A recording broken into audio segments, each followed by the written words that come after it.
Help us reach 1,000 subscribers on our new channel Lesbian Stories. We hope you enjoy the story. I've been teaching diving for 6 years in Fort Worth, and let me tell you, hiding who you really are gets exhausting.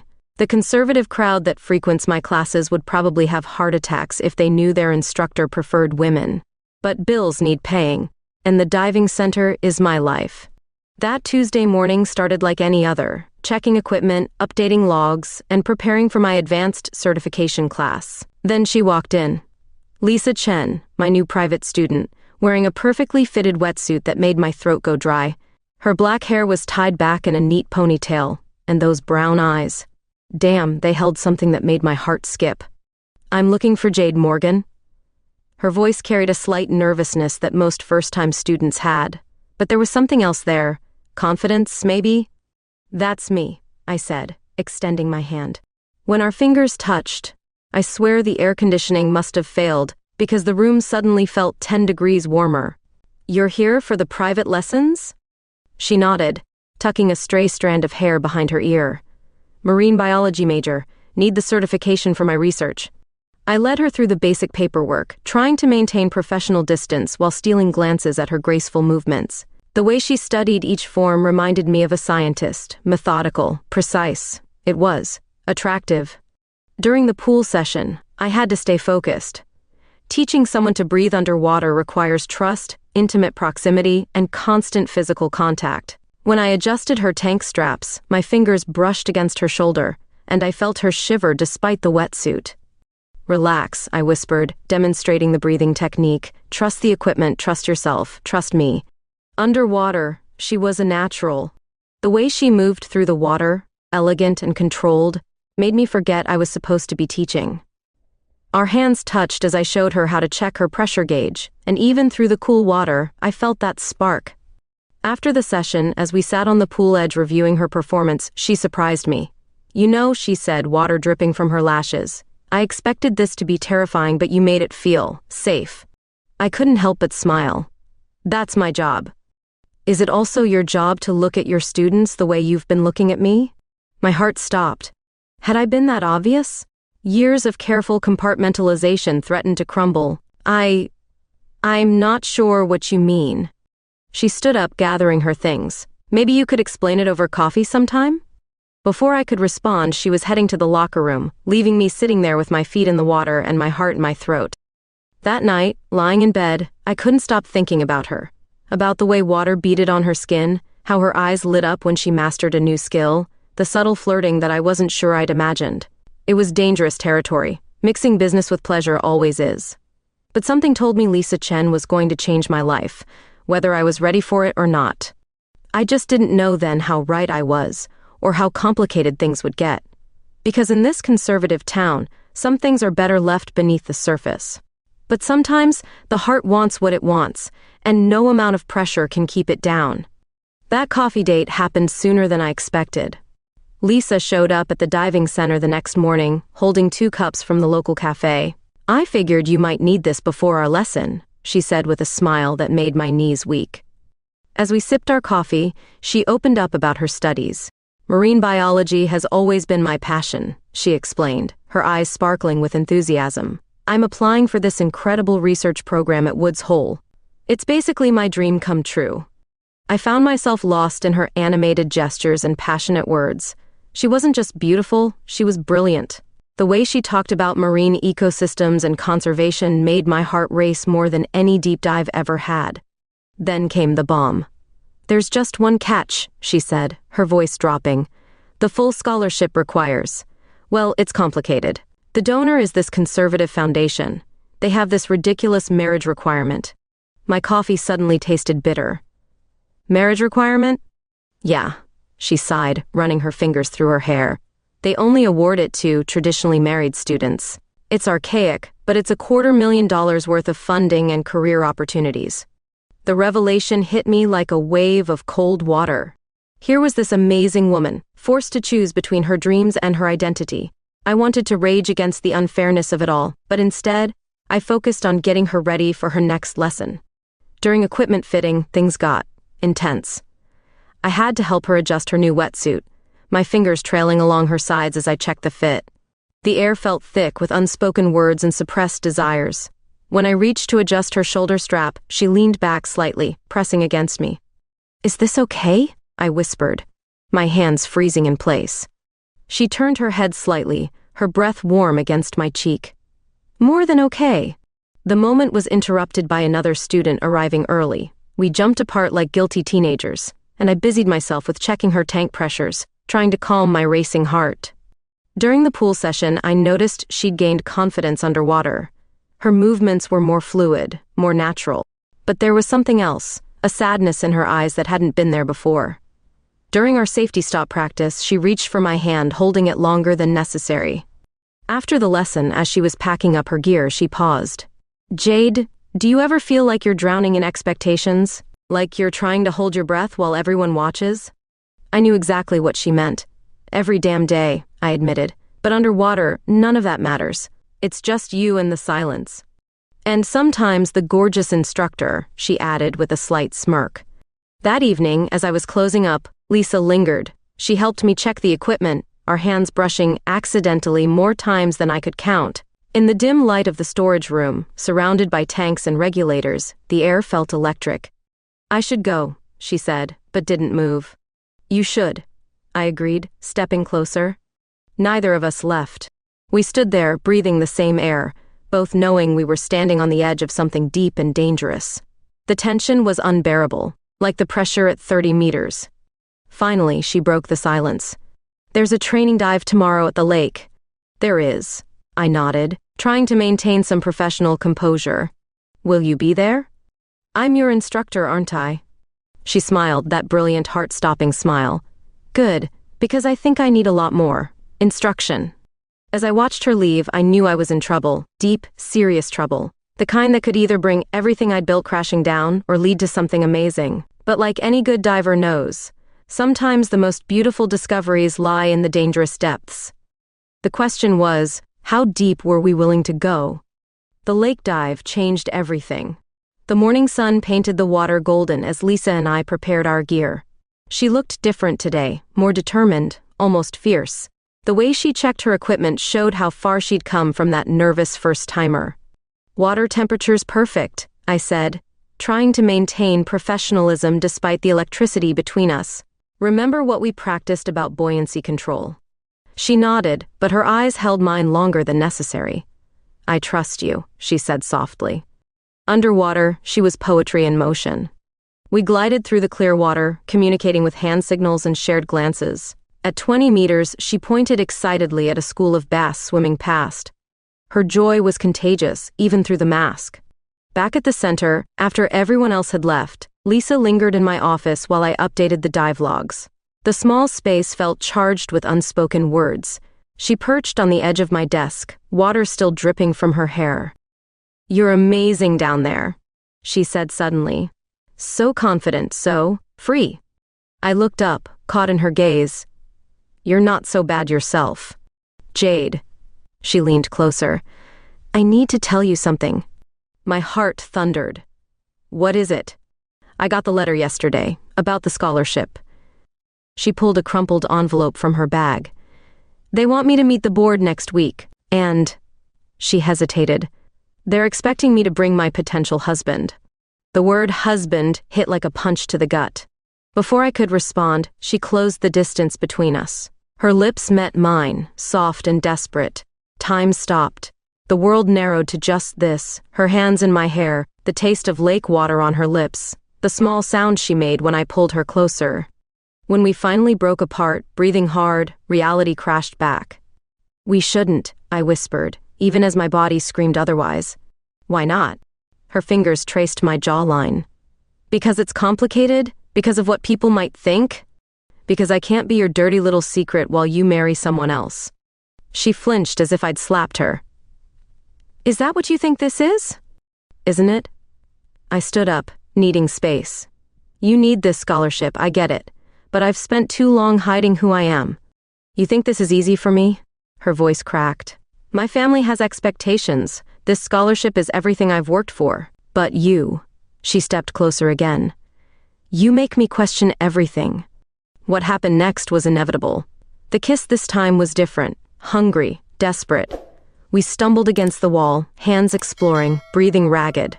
The world outside ceased to exist as we lost ourselves in each other, finding solace in the darkness of my office.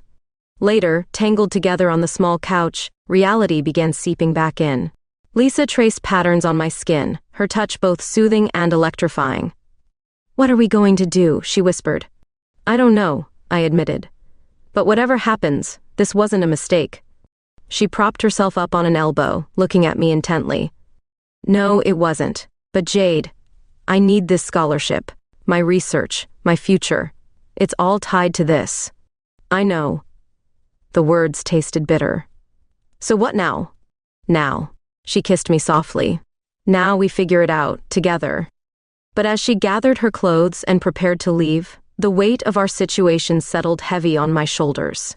I watched her go, knowing tomorrow she'd start looking for a fake husband, knowing we'd have to hide, knowing this could all explode in our faces.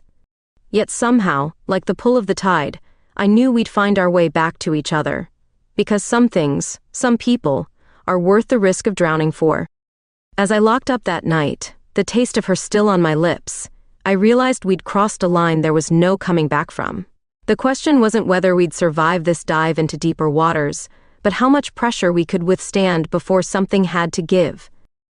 The next week passed in a blur of stolen moments and mounting tension. Lisa met Marcus Thompson, the university dean, on a rainy Thursday morning.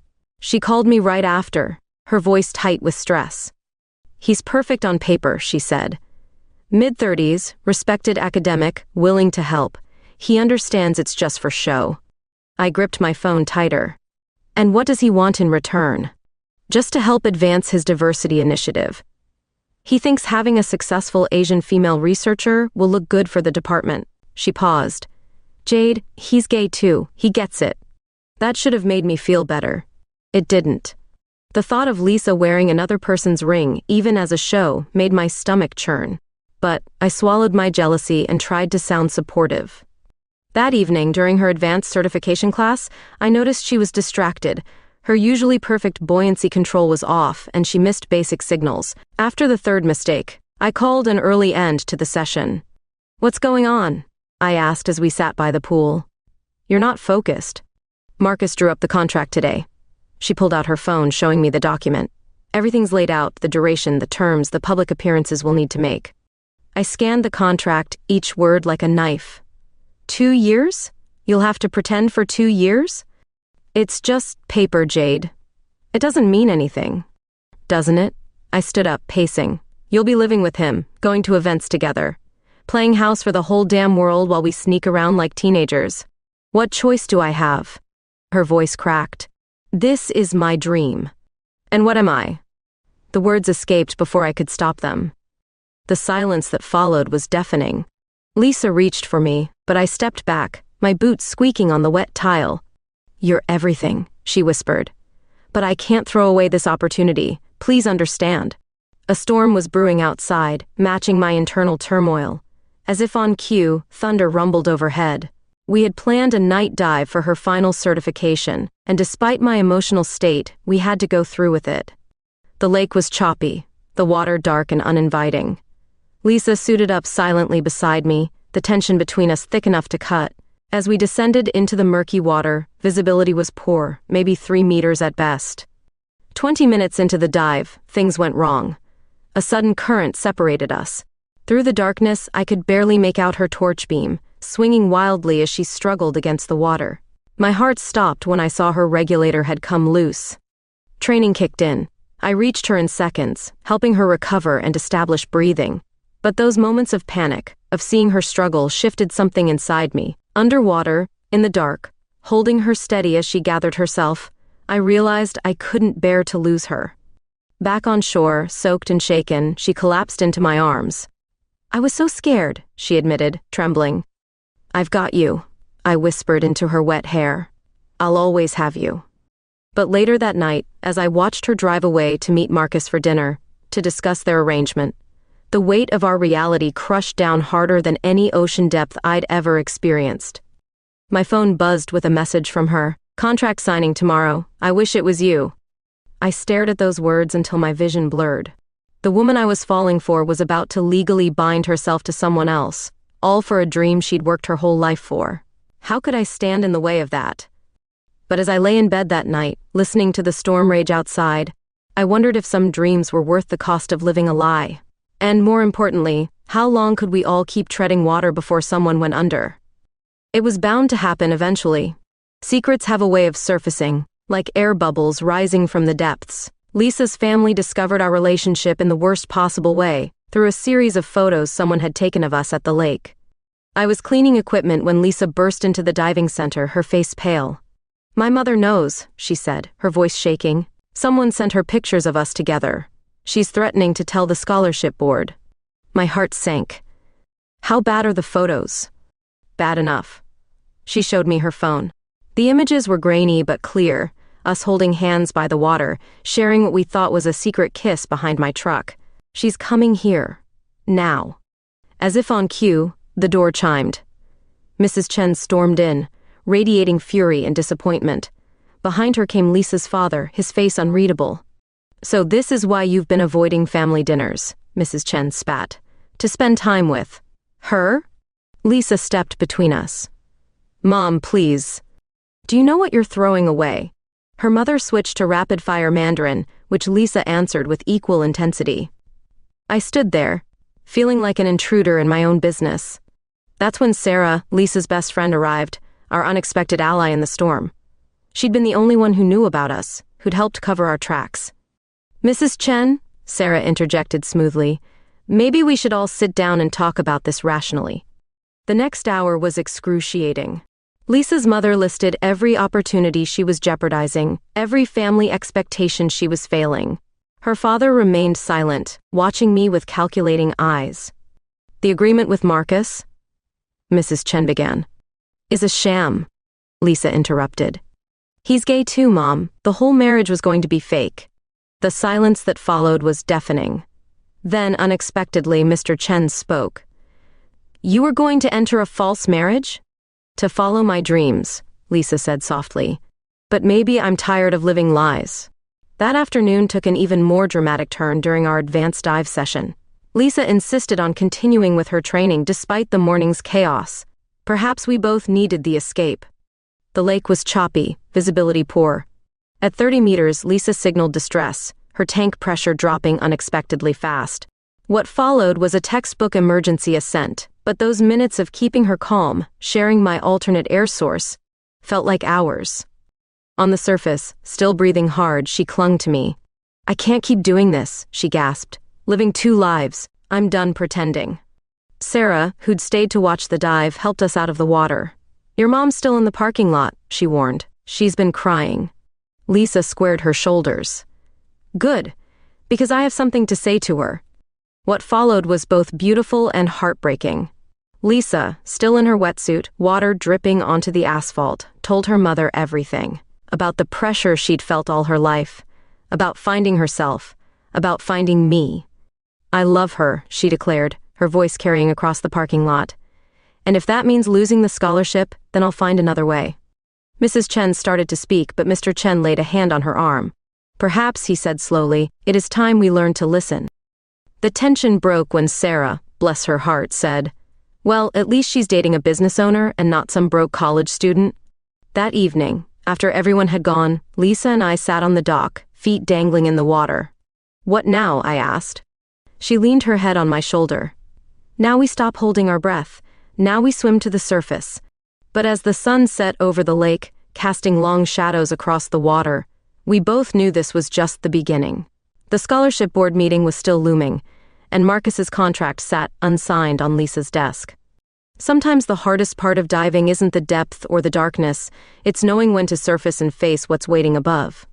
The solution hit me during a late-night dive equipment inventory. I'd been staring at my certification records, thinking about Lisa's scholarship dilemma, when it clicked. I called her immediately, not caring that it was past midnight. "What if you didn't need their money?" I said without preamble. "What if there was another way?" "Jade, it's not just about the money, it's about the research opportunity." "Listen," I interrupted, excitement building. "I've been saving to expand the diving center. But what if instead we use that money for your research? We could partner with local marine conservation groups, make the center a research station. The silence on the other end lasted so long I thought we'd lost connection. Finally, she whispered, "You'd do that?" "I'd do anything for you." The words came easily now. Plus, it makes business sense. We could offer specialized courses, partner with universities. She showed up at my door 20 minutes later, eyes bright with possibilities. That night, tangled in my sheets, we planned our future between kisses and whispered promises. But reality has a way of testing dreams. The local diving competition that weekend brought everything to a head. Lisa and I had entered as a team in the advanced rescue demonstration category, the first same-sex pair to do so. The whispers started as soon as we arrived. "They're letting them compete together? What's happening to traditional values?" The looks ranged from curious to hostile. "Ignore them," Lisa said, squeezing my hand. She looked stunning in her new wetsuit, confidence radiating from every move. Our demonstration was flawless. A complex series of rescue scenarios performed with perfect synchronization. The crowd fell silent watching us work, our movements fluid and precise, our trust in each other evident in every motion. When we surfaced, the applause was scattered, hesitant. The judges huddled longer than usual. Finally, they announced the winners. We'd placed second, behind a male team whose performance had been notably sloppier. "Politics," Sarah spat from the sidelines. "That's bull." But Lisa was grinning. "Second place in our first competition together? Not bad for making history." Later that evening, we celebrated our small victory with a private dive at our favorite spot. The moon was full, casting silver light through the clear water. At 15 meters, Lisa signaled me to stop. She pulled out a waterproof slate, words already written. "You're my surface interval. Underwater, you can't laugh or cry properly, but you can feel your heart expand until it threatens to burst." We floated there, suspended between water and air, sky and earth, past and future. Back on the beach, wrapped in towels and each other, Lisa told me about her decision. "I'm withdrawing from the scholarship program," she said. "I already emailed Marcus." "Are you sure?" Despite my joy, I had to ask. "It's your dream." "Dreams change," she said, tracing my cheek with sandy fingers. "Sometimes they get better." We made love there on the deserted beach, under stars that seemed to approve of our choices. The sound of waves muffled our sighs, the wind carried our whispered promises. But life rarely gives you time to bask in perfect moments. My phone buzzed with multiple messages, several regular clients canceling their bookings after seeing photos from the competition. Local conservative groups were calling for a boycott of the diving center. Lisa read the messages over my shoulder, her body tensing. "We knew this might happen." "Let them," I said with more confidence than I felt. "We'll build something better." She kissed me then, fierce and protective. Together.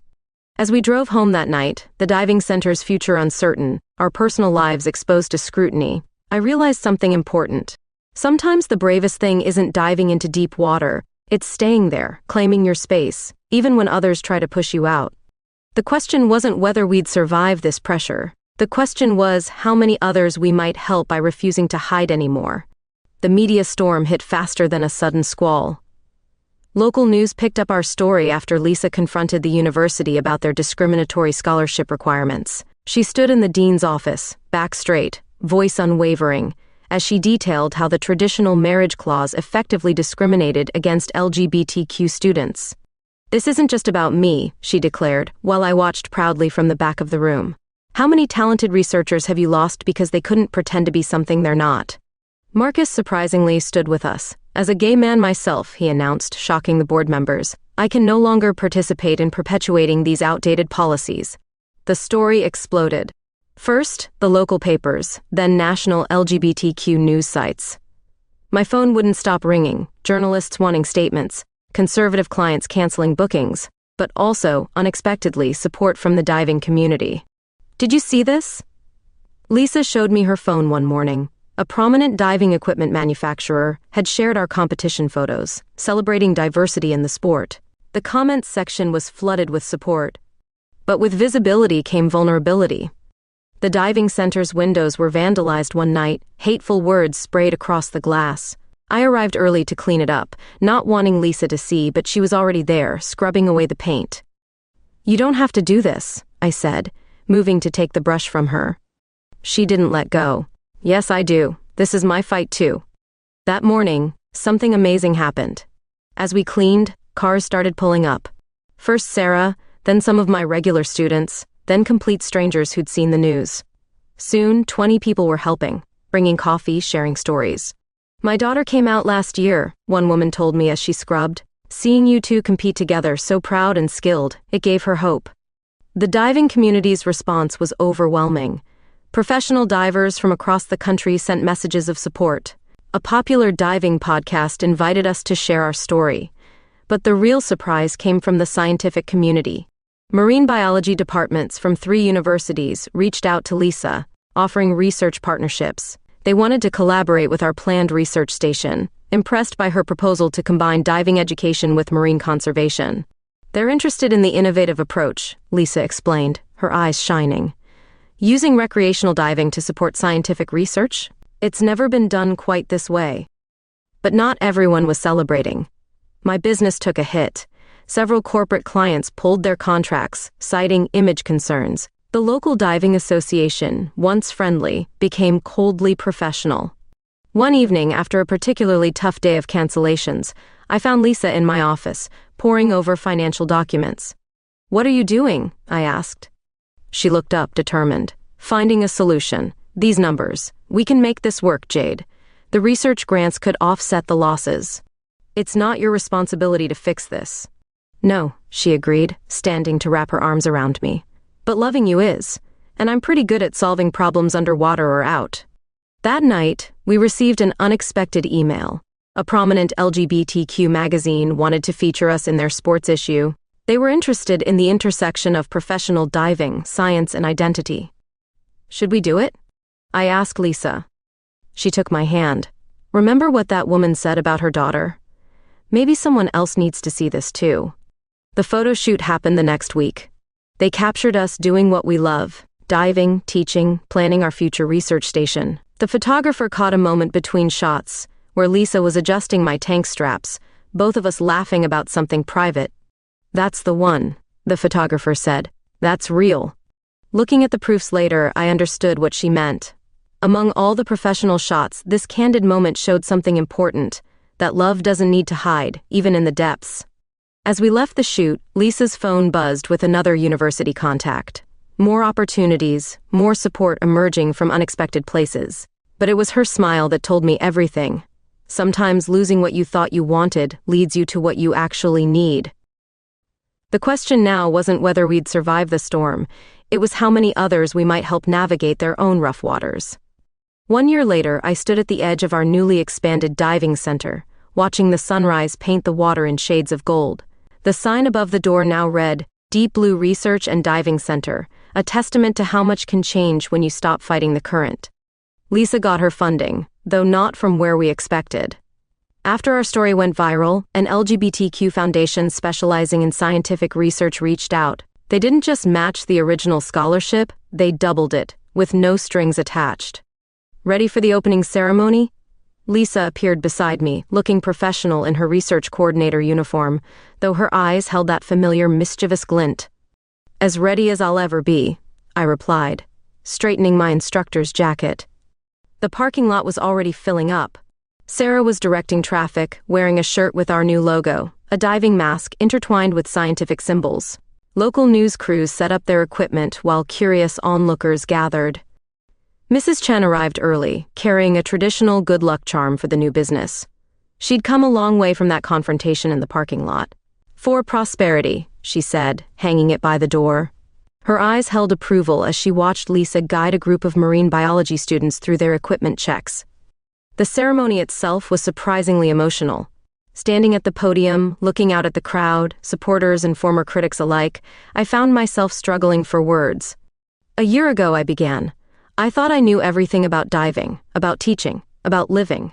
Then someone special showed me that sometimes the biggest discoveries happen when you least expect them." Lisa took the microphone next, professional and poised until our eyes met. Her voice softened. "They say pressure makes diamonds. Well, here's our gem, a place where science meets sport, where education meets conservation, and where everyone belongs." The crowd applauded as we cut the ribbon together. As people filed in for tours, I overheard snippets of conversation. Did you see their research proposal? My daughter wants to learn diving now. Finally, somewhere I can be myself. Later that afternoon, after the crowds had thinned, Lisa and I suited up for a private dive. Our favorite spot was different now. We'd installed research equipment, created artificial reefs, started a coral restoration project, but the magic remained the same. Underwater, she signaled me to look at a particular coral formation we'd been monitoring. New growth was sprouting from the branches, tiny polyps reaching toward the surface, like us, finding a way to thrive despite the odds. That evening, as we sat on the dock watching the sunset, Lisa pulled out her research journal. "Look at this," she said, showing me the data. "Our methods are working. The marine life is returning." "Just like our clients," I added, thinking of how our business had not just recovered but grown. We'd found our niche, combining serious research with inclusive diving education.